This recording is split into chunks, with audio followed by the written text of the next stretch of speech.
Welcome back, everyone, to the Week 11 edition of This Week in CA Football presented by Geico. I'm Bobby Broyles along with Rob Washburn. 2 weeks remain in the regular season, and Rob, there is so much still to be determined. But before we get to this weekend's big matchups, let's recap this past Saturday, which was loaded with headlines. Yeah, CA football never fails to give us plenty of drama and eye-opening results, and last Saturday was definitely no different.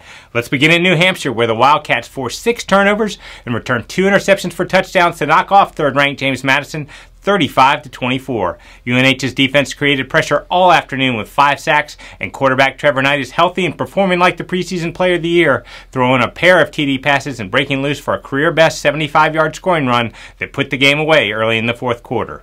In a battle of top 25 teams, Maine and Towson put on a show. The Black Bears jumped out to a 28-10 advantage midway through the third quarter before the Tigers came roaring back to tie it behind a pair of Shane Simpson scores. However, Maine responded with Ramon Jefferson's third TD of the afternoon with 6.5 minutes to go, and Sterling Sheffield and the Black Hole defense delivered a goal line stand late to keep Maine atop the standings at 5-1. Delaware joined Maine at 5-1 in CAA play with a last-second victory of its own at UAlbany. Trailing by 1 with 2.5 minutes to play, Pat Kehoe engineered a game-winning 11-play, 83-yard drive, capped off by a 14-yard Kenai K TD run with 18 seconds to go that gave UD a 21-16 victory. Elon also stayed in the hunt for the conference title at 4-1 as it held off Rhode Island 24-21. 2 huge plays in the final 2 minutes of the first half proved to be the difference as Jalen Thomas busted an 86-yard scoring run, and then linebacker Warren Messer intercepted a tip ball and returned it 86 yards for a pick 6.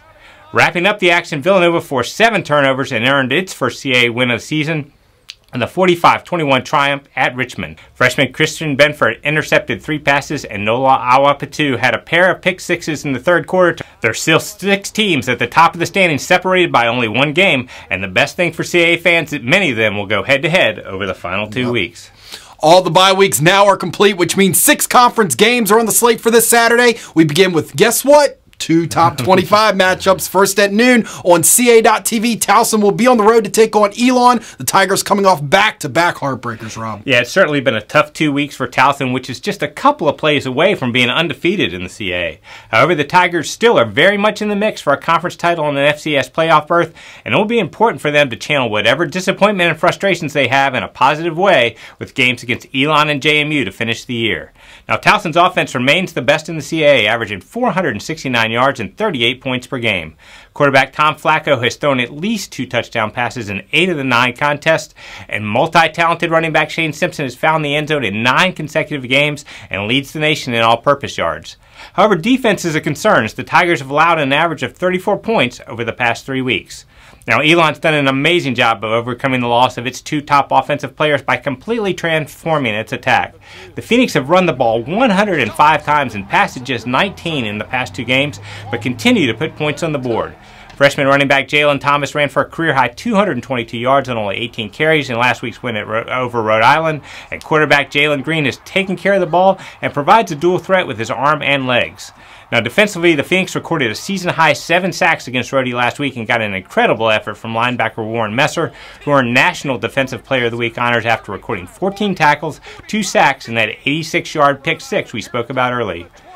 But they will face their biggest challenge of the year on Saturday, trying to contain all of Towson's weapons. It should be a fun one. Yep.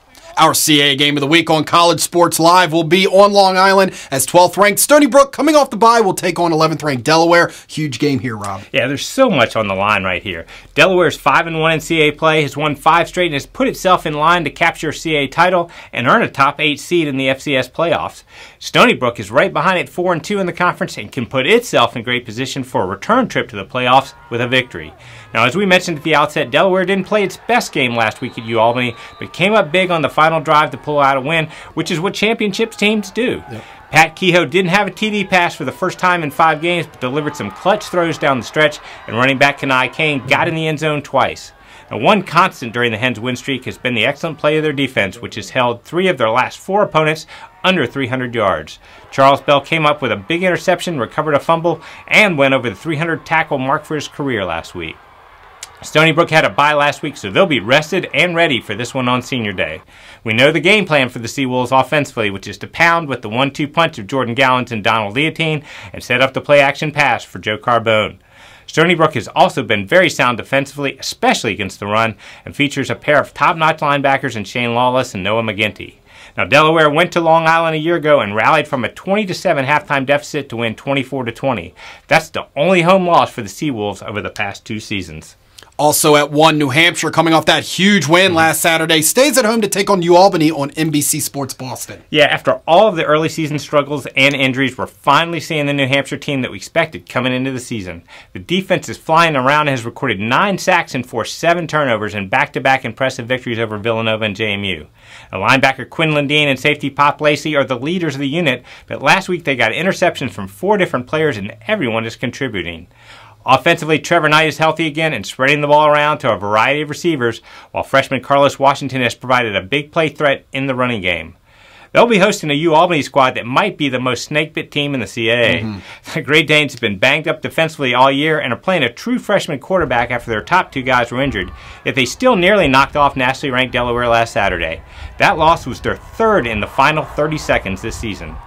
UAlbany's defense is coming off its best effort of the year last Saturday, limiting the Hens to 268 yards, and running backs Elijah Ibitoken Hanks and Carl Mofor averaged better than 5 yards per carry last week to support a solid effort from freshman quarterback Jeff Undercuffler.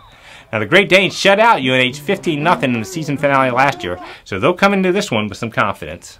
And our 3rd game starting at 1 will be Villanova taking on William & Mary on Fox College Sports, Fox Sports Go, and CA.TV. Yeah, much like UAlbany, Villanova has dealt with a considerable number of injuries over the past month, but they've continued to battle and got a 45-21 win at Richmond last week. The Wildcats' defense, which has been strong all year, led the charge by forcing 7 Spiders turnovers, including 2 pick-sixes. The better news was the performance of the Villanova offense, which got a career-high 160 yards on the ground from senior Aaron Forbes and finished with 257 yards rushing. Senior quarterback Zach Bednarczyk is expected to be back under center this week, so that should provide another boost to that unit. William & Mary was off last week and should be ready to finish strong. Offensively, quarterbacks Sean Mitchell and Ted Hefter have both played well at times and are expected to battle for the starting spot in practice this week. Whoever wins the job will benefit from a healthier Devontae Dedman on the outside and an emerging weapon at tight end in Nick Muse. Defense has been the strength for William & Mary, especially up front with tackles Bill Murray and Will Keeley creating a lot of pressure. The Tribe has only allowed 1 opponent to get over 400 yards in the past 5 weeks and has kept all of those teams under 30 points. While neither of these squads are vying for a title, both would like to finish the year strong. Yep. At 2 o'clock in Harrisonburg, JMU returns home to take on Rhode Island on Masson, SNY, and CA.TV. Big playoff implications for both these teams, Rob. Yeah, Rhode Island and JMU are both looking to bounce back from tough road losses last week and know that a win would give them a big boost towards an FCS playoff berth. The Rams outgained Elon by nearly 70 yards last week, but couldn't overcome a couple of big plays right before halftime in that 24-21 setback. The best news for Rhodey was the return of senior quarterback Juwan Lawson after missing 4 games with a knee injury, and he looked great, throwing for 349 yards and 3 touchdowns. All 3 scores went to junior Aaron Parker, who had a monster day with 9 catches for 190 yards, and he now leads the CA in receiving yards and touchdowns. The Rams defense struggled to slow down an Elon rushing attack that put up 319 yards, so that's an area that will need to be shored up against a JMU team that has a deep group of running backs.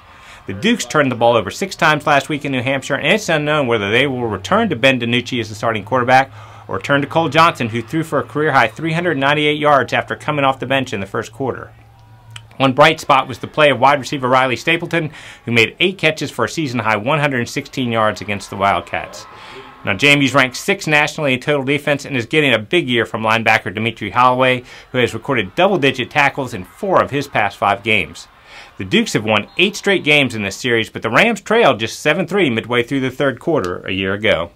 We wrap up at 3 as Maine looks to build off last week's big road victory, and they'll travel to Richmond on NBC Sports Washington Plus. Yeah, the mantra for Maine all year has been to finish, and that's exactly what they did in picking up a 35-28 win at Towson that kept the Black Bears in a tie for first place.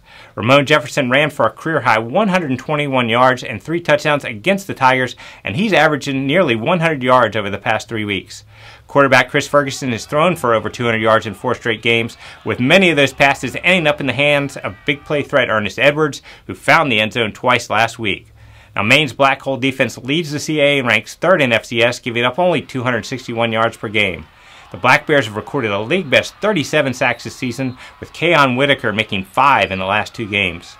Now, Richmond will try to bounce back from that 45-21 loss to Villanova, in which they trailed just 20-14 early in the third quarter, but couldn't overcome 7 turnovers. Quarterback Joe Mancuso suffered a concussion, so it could be a battle between Kevin Johnson and Reed Chenault for the starting job. The Spiders are also very banged up at wide receiver, so moving the ball could be a challenge against that Black Hole defense. Now, defensively, Dale Matthews is coming off a 12-tackle performance last week, and Daniel Jones increased his team-high tackle total to 71, while also picking off his second pass. CASports.com/live scores is your source for live scoring and in-game live stats throughout this Saturday. Also, remember to check in with us later Saturday night with a complete wrap-up with our CA Football Rewind on CAFootball.com. Yeah, you can also continue to follow the league on our many social media platforms, such as Facebook.com/CA Football and Twitter @CA Football using the hashtag CAFB. That is it from us today. Enjoy the games, everyone.